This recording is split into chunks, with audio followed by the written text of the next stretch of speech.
The sun was setting over Atlanta, painting the skyline in hues of gold and crimson.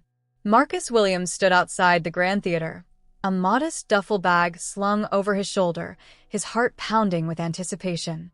The marquee above displayed his name in bright, bold letters. Marcus Williams, headliner tonight. This was his moment.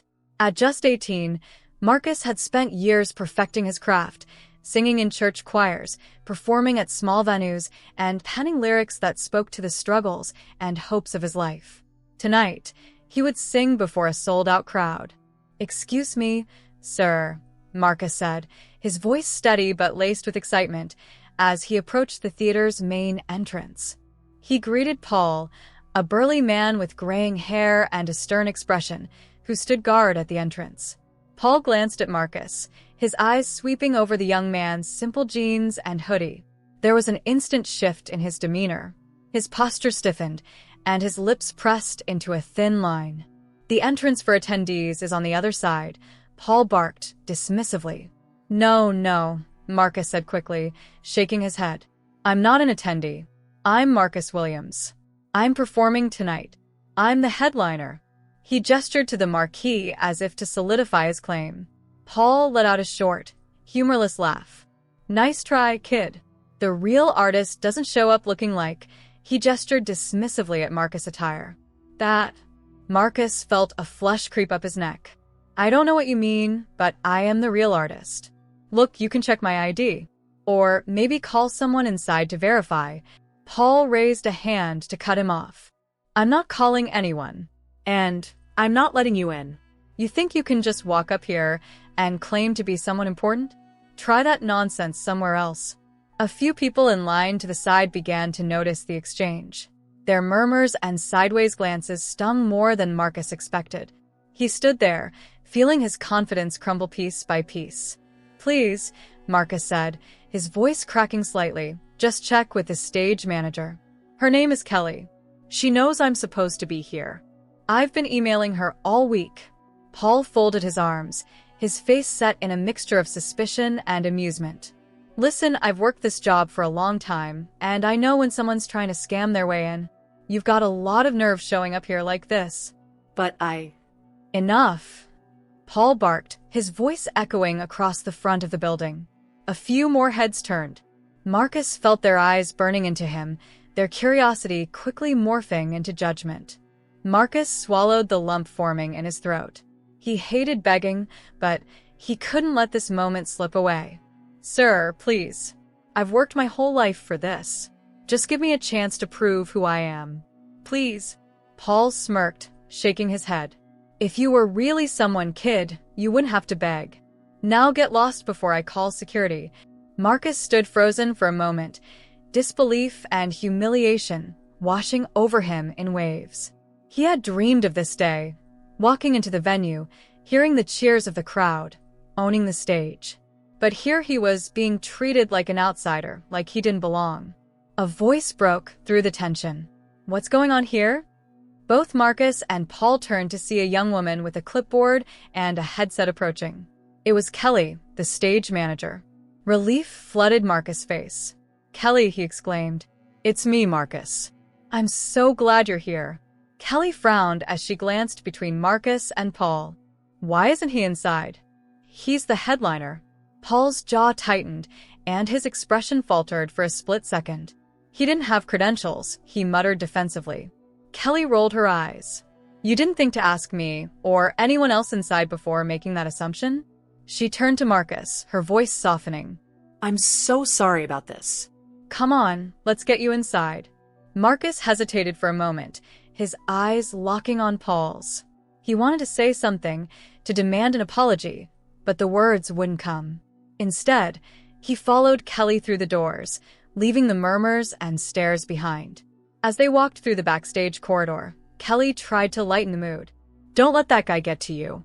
He's old school and, well, let's just say, he doesn't always make the best judgments."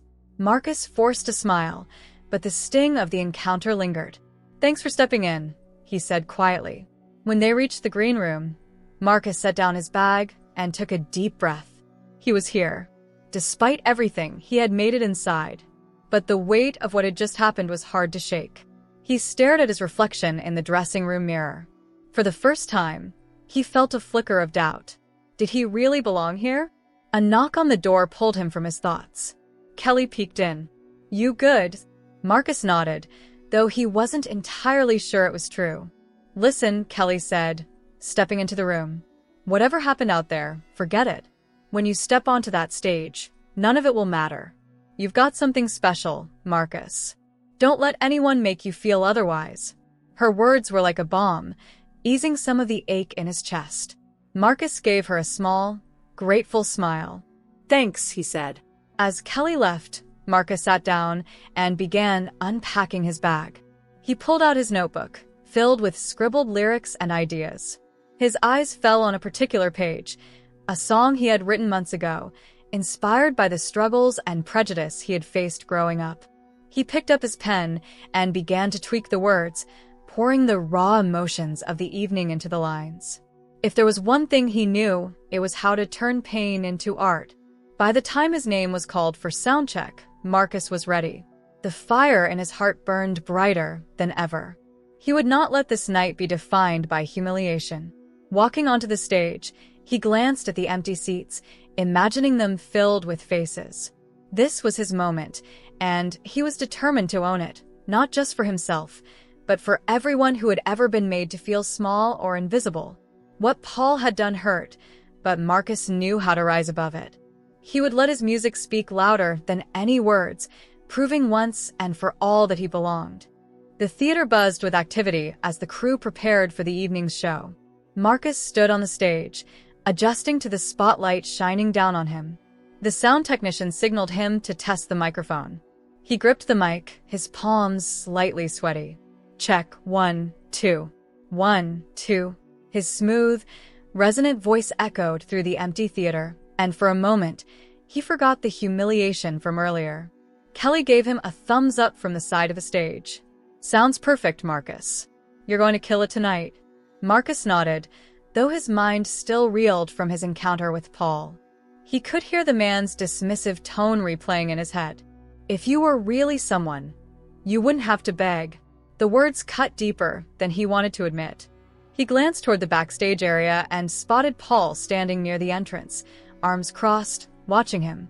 Their eyes met briefly before Paul looked away, his face unreadable. Marcus turned back to the microphone. Focus, he told himself. This was about the music, about proving to himself and everyone else that he deserved this moment. The soundcheck ended quickly, and Marcus retreated to his dressing room.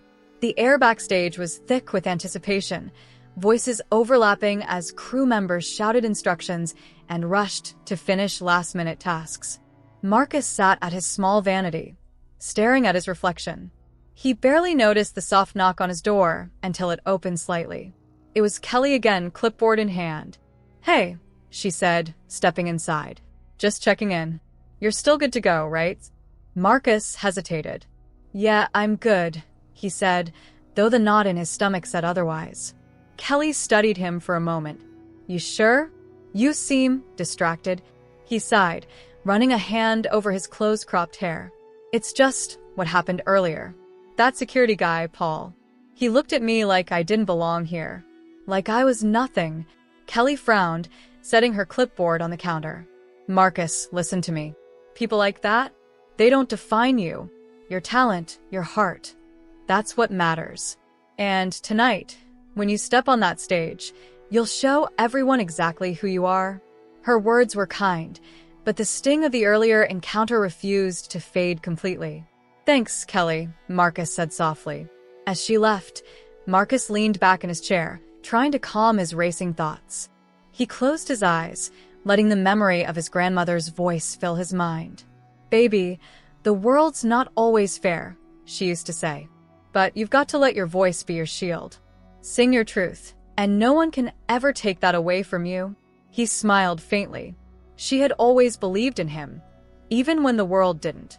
The hours passed quickly, and soon, the theater filled with the sound of chattering voices and rustling programs. Marcus peeked out from backstage, his heart racing as he saw the sea of people taking their seats. 5 minutes, Kelly called out, her voice steady despite the chaos around her. Marcus nodded, his fingers brushing against the pendant he wore, a small, worn token his grandmother had given him. It was his reminder to stay grounded, to hold onto his purpose. As the opening acts performed, Marcus paced backstage, rehearsing his setlist in his head. Each song was a piece of his soul, a reflection of the struggles and triumphs that had shaped him. Then finally, the moment arrived. The host stepped onto the stage, a smile plastered across his face. Ladies and gentlemen, the moment you've all been waiting for. Please welcome tonight's headliner, Marcus Williams. The applause was deafening, and Marcus felt a surge of adrenaline as he stepped into the spotlight. The stage lights blinded him for a moment, but as his eyes adjusted, he saw the crowd rise to their feet. He took a deep breath, gripping the microphone like it was a lifeline. "Good evening, Atlanta," he said, his voice steady despite the storm of emotions inside him. The first notes of his opening song filled the air, and Marcus began to sing. His voice was rich and full, carrying the weight of his experiences, his pain, and his hope. The audience was captivated. They swayed to the rhythm, their faces glowing with admiration. For Marcus, each lyric was a triumph, each note a reminder that he belonged here. But as he sang, his gaze shifted to the side of the stage. There, standing in the shadows, was Paul. His arms were no longer crossed. Instead, they hung limply at his sides. His expression was unreadable, but his presence sent a shiver down Marcus' spine. The song ended, and the crowd erupted in applause. Marcus smiled, his confidence growing with each cheer. "Thank you," he said into the microphone. "This next song is called Rise Above. It's about turning pain into power and finding strength in the face of adversity." As the music started, Marcus poured his heart into the performance. The lyrics spoke of struggle, of being underestimated, of rising despite it all. He didn't look at Paul again, but he could feel the man's presence like a weight on his chest. When the set ended, the audience gave Marcus a standing ovation. He bowed, tears threatening to spill as the magnitude of the moment hit him. Backstage, the atmosphere was electric. Crew members congratulated Marcus, and Kelly hugged him tightly. "You were incredible," she said. But Marcus barely heard her. His mind was still on Paul. He had felt the man's eyes on him during the performance, and something about it gnawed at him. As Marcus made his way to the green room, he saw Paul standing near the exit. Their eyes met, and this time, Marcus didn't look away. Paul hesitated, then took a step forward. "Hey, kid," he said, his voice softer than before. Marcus crossed his arms. "What do you want?" Paul glanced around, as if searching for the right words. "I just wanted to say you were good out there. Real good." Marcus raised an eyebrow. "That's it." Paul shifted uncomfortably. "Look, I was wrong about you. I shouldn't have treated you the way I did earlier. He paused, rubbing the back of his neck. "I guess I've got some things I need to figure out about myself." Marcus studied him for a moment, his anger tempered by a flicker of curiosity. He could see something in Paul's eyes, regret, maybe even shame. "Yeah," Marcus said finally. "You do?" Without another word, he turned and walked away, leaving Paul standing alone in the corridor. Marcus sat in the quiet of his dressing room, the sounds of the theater still buzzing faintly outside. His phone vibrated on the counter, notifications flooding in, text messages from old friends, social media mentions, and congratulations from people he barely remembered. He should have been elated. This was the moment he had worked so hard for. But as he stared at his reflection, he couldn't shake the encounter with Paul. The man's apology had been half-formed, like a sentence he wasn't brave enough to finish. "Why should I even care?" Marcus thought, shaking his head. He had nothing to prove to Paul. And yet, the weight of their earlier interaction lingered, as if part of him wanted to understand what had driven the man's actions. A soft knock broke through his thoughts. Before Marcus could respond, Kelly peeked inside. "Hey, Star," she said with a grin. "You killed it out there." Marcus smiled faintly. "Thanks, Kelly." She stepped in, closing the door behind her. "The producer wants to see you before the press conference. They're setting up in the main hall, but you've got a few minutes to yourself." "Okay," Marcus said, his voice distant. Kelly frowned, her sharp eyes catching his mood. Are you still thinking about him? Marcus didn't need to ask who she meant. It's hard not to, he admitted. It's not just about what he said. It's the way he looked at me, like he already decided who I was the second he saw me. Kelly sighed, leaning against the counter. Paul's been here for years. He's old-fashioned, stuck in some pretty narrow ways of thinking. But I think tonight shook him up. Marcus tilted his head. What do you mean? I saw him watching your entire set, Kelly said. He didn't say a word, but he didn't leave either. And after you finished, he just stood there, like he was trying to figure out something. Marcus thought back to Paul's expression during the performance. There had been something almost haunted about it, as if the music had stirred something deep within him. Maybe he's not used to being proven wrong, Marcus said, his tone half-joking. Kelly chuckled, but there was an edge of seriousness in her reply. Maybe he's not used to being reminded of himself. Marcus blinked. What does that mean? Kelly hesitated, glancing toward the door as if to make sure no one was listening.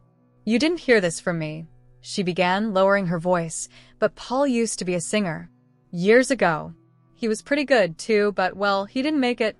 Marcus leaned forward. Why not? Kelly shrugged. The same reason it's hard for anyone like us to make it. The industry didn't want him. He was told he wasn't marketable, wasn't what people wanted to see. He took it hard and never tried again. Now he's here, standing at the door, watching people like you do what he couldn't. The revelation hit Marcus like a punch to the gut. He's bitter, he said softly. Maybe, Kelly said. Or maybe he's just scared to see someone succeed where he failed. Marcus nodded, the pieces falling into place. Paul's dismissal, his hostility, it wasn't just about Marcus. It was about everything Paul had lost, everything he had buried. Thanks, Kelly, Marcus said. That explains a lot. She smiled, patting his shoulder. Don't let him get in your head, okay? You've got bigger things ahead. As Kelly left, Marcus sat quietly, his mind racing. He thought about Paul's apology, about the unspoken weight behind it. He felt an urge to confront the man again, to dig deeper into the truth. But before he could decide, another knock came at the door. This time, it was one of the stagehands. They're ready for you, Mr. Williams, she said. Marcus stood, straightening his jacket. Thanks. I'm coming. The main hall was packed with reporters and flashing cameras. Marcus stepped onto the small platform, greeted by applause and a chorus of shouted questions. Marcus, how does it feel to be the youngest headliner at this venue? One reporter asked. Amazing, Marcus said, his smile genuine. It's a dream come true. Can you tell us more about your journey? What inspired your music? Another chimed in. Marcus hesitated, then said, My music is inspired by life, by the struggles and joys we all face. I try to write songs that speak to people's hearts. The questions continued, each one pulling Marcus further into the spotlight. But even as he answered, his mind drifted to Paul. The man's story had struck a chord in him, and he couldn't shake the feeling that their paths had crossed for a reason. After the press conference, Marcus slipped away from the crowd, his heart pounding. He didn't know what he was looking for until he found it. Paul, sitting alone in the staff break room, his shoulders hunched over a cup of coffee. Paul, Marcus said, stepping inside. The older man looked up, startled. What are you doing here? I wanted to talk, Marcus said. He pulled out a chair and sat across from him. Kelly told me about your past, about how you used to sing. Paul's face darkened. That was a long time ago, but it still matters, Marcus pressed. You gave up because people didn't believe in you. I get that. I've felt that. But why take it out on me? Paul stared into his coffee, his jaw tightening. You don't understand, he said finally. I gave everything I had to this business, and it spit me out. Watching you walk in here, all young and full of dreams, it reminded me of everything I lost. Marcus softened, his anger giving way to empathy. That doesn't mean you have to tear other people down. Just because you didn't get your shot doesn't mean you should stand in the way of mine. Paul looked up, his eyes glistening with unshed tears. I know, he said hoarsely. And I'm sorry. I shouldn't have treated you like that. It's just hard to let go of the past. Marcus leaned forward. Then don't. Use it. Your story isn't over, Paul. You can still find a way to make peace with what happened. But it starts with changing how you see people like me. Paul nodded slowly, his expression a mix of regret and understanding. You're right, he said. I've got some things to work on. They sat in silence for a moment, the weight of their conversation hanging in the air. Finally, Marcus stood. Thanks for listening, he said. And for what it's worth, I think you could have made it. You've got the passion. I can see it. Paul managed a small, grateful smile. Good luck out there, kid. You've got something special. Marcus nodded, leaving the room with a sense of closure. He didn't know if Paul would change, but he had planted a seed. And for now, that was enough. The energy in the theater had shifted. Marcus could feel it as he walked through the now empty backstage halls, the echoes of applause still vibrating faintly in the walls. The night had been a triumph, an unforgettable moment where he had proven to himself and everyone else that he deserved to be here. But the conversation with Paul lingered in his mind. It wasn't closure, not completely. There was something unfinished, a realization he couldn't quite articulate. As he approached the exit, he caught sight of Kelly leaning against the wall, scrolling through her phone. She looked up and grinned. Hey, superstar, she said. Headed out? Marcus nodded. Yeah. Just need some air. Kelly hesitated. You are amazing tonight, Marcus. The buzz is unreal. Social media's blowing up about you. You've got interviews lined up all week. Thanks, Marcus said, his voice quiet. Kelly tilted her head. You okay? You seem off. Marcus sighed. It's Paul. I can't stop thinking about what he said. Kelly crossed her arms. What about it? He's bitter. Yeah, Marcus said, but underneath that there's pain. Regret. He lost his dream, and now he's stuck. Guess. I just keep wondering if I would have turned out like him if things hadn't gone my way. Kelly's face softened. Marcus, you're not him. You've got something he didn't, resilience. You didn't let people's doubts define you. That's why you're standing here right now. Marcus nodded, but her words didn't fully ease his thoughts. I just hope he finds a way to move on, he said. Kelly patted his shoulder. You've done more for him than you realize. Now go celebrate. You earned it. Marcus forced a smile and stepped outside. The crisp night air hit him, clearing some of the haze in his mind. A few fans had gathered near the side entrance, holding signs and snapping pictures. There he is, one of them shouted, and suddenly, the small group erupted into cheers. Marcus grinned and waved, walking over to greet them. He signed autographs, posed for selfies, and exchanged a few words with each person. Their excitement was infectious, lifting his spirits. Your music saved my life, one girl said, her voice trembling. Thank you for everything. The sincerity in her words struck Marcus like a bolt. He smiled warmly. Thank you for listening. That means more to me than you know. After the fans dispersed, Marcus lingered by the curb, letting the adrenaline of the night settle. He pulled out his phone and scrolled through his notifications. As Kelly had said, the buzz was overwhelming, his name trending, clips of his performance going viral, and praise flooding in from fans and critics alike. But one message stood out. It was a private note from Paul. Thanks for talking to me.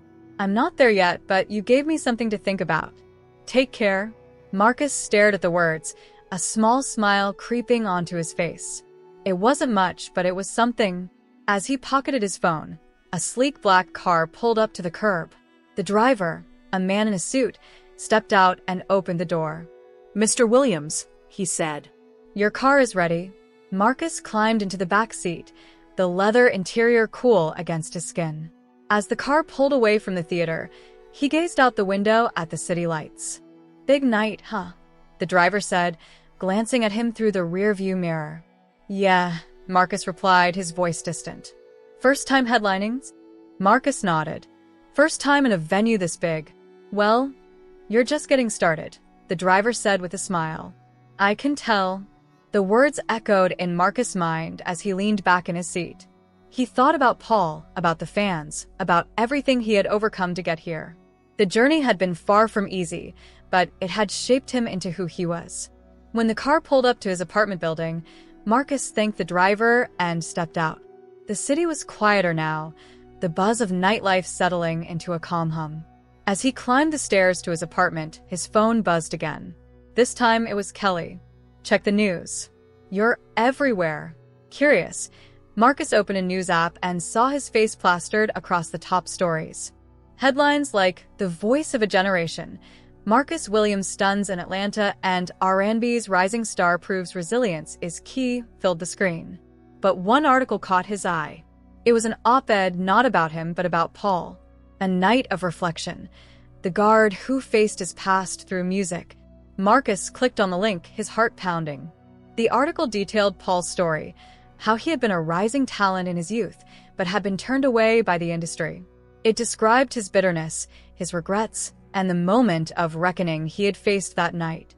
The article ended with a quote from Paul. "Watching Marcus perform made me realize how much I let my own fears hold me back. It's time for me to stop looking at others with resentment and start figuring out how to move forward." Marcus set his phone down, a mix of emotions swirling inside him. He had come into the night hoping to prove himself, to show the world what he was capable of. But somehow, the night had become about more than just him. He walked over to the window, gazing out at the city. His reflection stared back at him, a reminder of how far he had come. "This is just the beginning," he whispered to himself. And deep down, he knew it was true. The morning light filtered through Marcus's apartment windows as he sat at the small kitchen table, his notebook open in front of him. His phone buzzed intermittently with messages and notifications, but for now, he ignored it. He was writing, trying to capture the whirlwind of emotions from the night before. The words came slowly but steadily, pouring out in fragments of lyrics and reflections. He wrote about resilience, about pain, about turning humiliation into strength.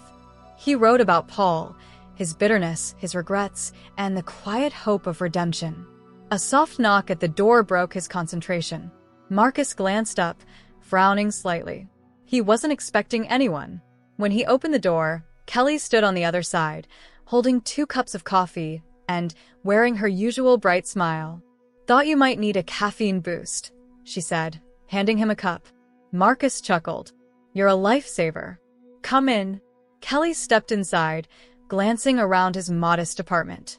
"So," she said, sitting at the table, "how does it feel to be the most talked about artist in the country?" Marcus shook his head, smiling. "It's surreal. I've been dreaming about this for so long, but now that it's here, it doesn't feel real." "Well, get used to it," Kelly said, grinning. "Because you're not going anywhere." Marcus sat across from her, taking a sip of coffee. "Have you heard anything else about Paul?" he asked after a moment. Kelly raised an eyebrow. "Still thinking about him?" "I saw an article about him last night," Marcus said. "It sounds like he's trying to change. I guess I just keep wondering if what I said really made a difference." Kelly leaned back in her chair, her expression thoughtful. "You did more than you realize, Marcus. Sometimes people just need a moment to see themselves clearly, and you gave him that." Marcus nodded, her words sinking in. Later that day, Marcus headed to the studio for a meeting with his team. The buzz from the concert had sparked a flurry of opportunities, interviews, appearances, and even offers for collaborations with some of the biggest names in the industry. As he walked into the sleek, glass-walled studio, he was greeted with cheers and applause from his team. Marcus, his manager, Tasha, called out, rushing over to hug him. "You're a star, baby. Do you have any idea how big last night was?" Marcus laughed, overwhelmed by the energy in the room. "Thanks, Tasha. I'm just trying to take it all in." "Well, take it in fast," she said, grinning, "because we've got a lot to talk about." The meeting was a blur of exciting plans, a national tour, a potential album deal, and endless possibilities for where his career could go next. But even as Marcus listened, his mind kept drifting back to the night before, to the faces in the crowd, to Paul. As the meeting wrapped up, Tasha pulled him aside. "You okay, kid? You've been quiet." "I'm good," Marcus said, smiling. "Just processing." Tasha studied him for a moment, then nodded. "Take your time. You've got a big future ahead of you, but don't forget to enjoy the moment." Marcus left the studio feeling both exhilarated and introspective. He decided to take a walk, letting the crisp afternoon air clear his mind. He found himself wandering back toward the theater, now quiet and empty in the daylight. He stood outside the entrance, staring up at the marquee where his name had shone so brightly the night before. "Didn't expect to see you here," a familiar voice said. Marcus turned to see Paul standing a few feet away, his hands shoved into his jacket pockets. He looked different in the daylight, less imposing, more human. "Hey," Marcus said. Paul nodded, stepping closer. "I saw the article," Marcus said after a moment. Paul chuckled, the sound tinged with self-deprecation. "Figured you might have. Not exactly how I wanted my story out there, but it's the truth." Marcus studied him, noting the vulnerability in his posture. "What you said, it mattered. To a lot of people." Paul sighed, leaning against the wall. "I've been thinking a lot about what you said last night, about not tearing people down. You were right. I've spent so much time being angry at the industry, at the world, at myself. Watching you up there, it hit me hard. You reminded me of who I used to be." Marcus hesitated, then said, "It's not too late, you know.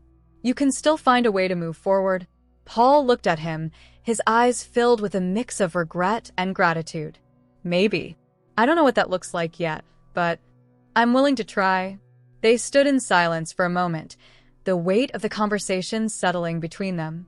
"Thanks," Paul said finally. "For everything." Marcus nodded. "Take care of yourself, Paul." As Marcus walked away, he felt a sense of closure he hadn't expected. He couldn't change Paul's past, but he had helped him see a path forward. And in doing so, he had found a deeper understanding of himself. That night, Marcus sat at his piano, playing the melody of a new song. The lyrics came naturally, flowing from the experiences of the past few days. It was a song about pain, redemption, and the power of connection. A song for Paul, for himself, for anyone who had ever felt lost. As he sang the final notes, he smiled. This was just the beginning, and he was ready for whatever came next.